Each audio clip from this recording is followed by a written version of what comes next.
Karena hakikat kita ini tidak pernah tahu. Yang kita ketahui dari kenyataan itu tidak ada 1%.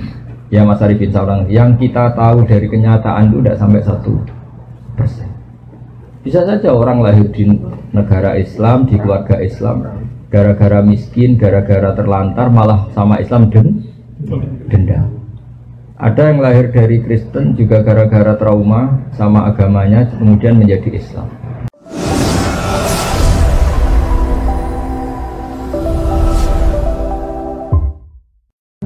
Nama saya Arifin dari Magelang, Mbak.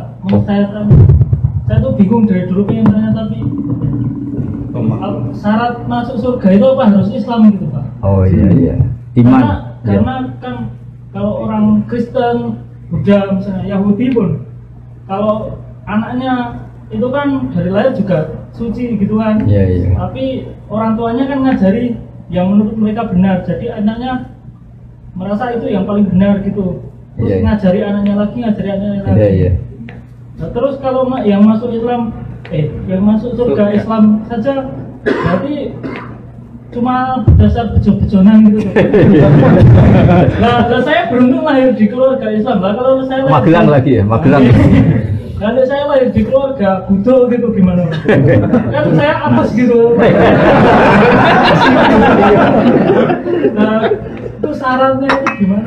Artinya jenengan pertanyaan ini sambil syukur ya. Ya, kalau sambil syukur tuh relax, jadi nggak marah-marah tanya.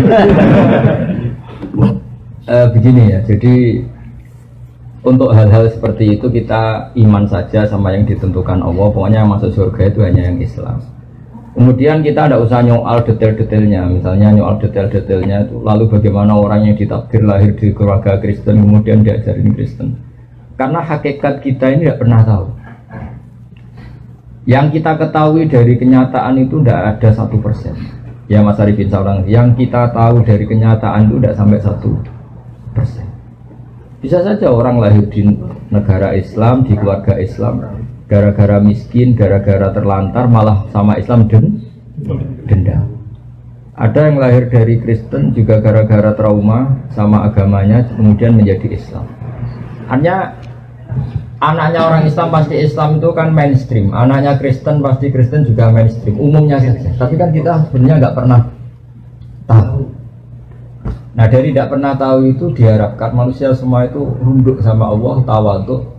Pada akhirnya semua itu wallahu a'lam. Tapi hukum formal, hukum syariat yang kita yakini adalah yang masuk surganya yang Islam. Kenapa demikian? Karena cara lahir kan gini. Misalnya ini begini. Presiden Indonesia itu siapa, Mas Arifin? Enggak, ini logika yang supaya bisa Anda terima. Presiden Indonesia itu langsung Pak Jokowi. Kira-kira orang yang meyakini, yang meyakini Tuhan tiga itu bilang gini, Presiden Indonesia itu ada tiga, Jokowi, Prabowo, dan Sandiaga.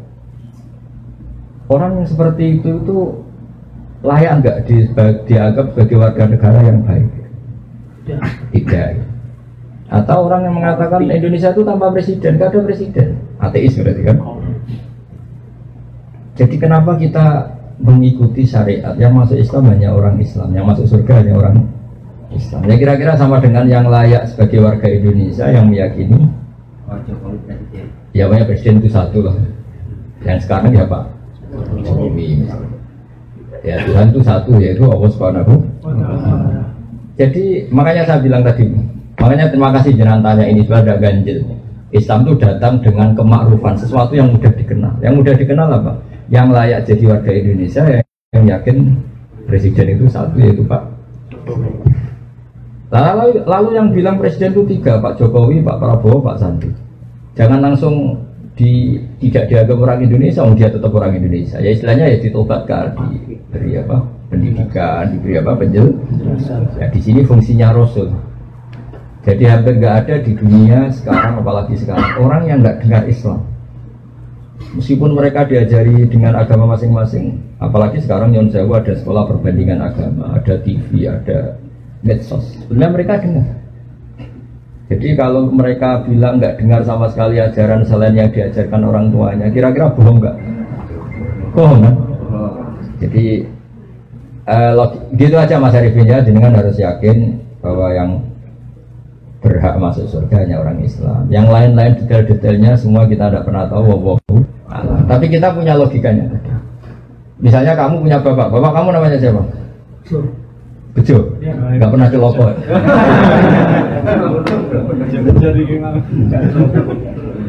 Ya iya, terus adik kamu meyakini Bejo itu enggak bapaknya. Itu mesti anak sih.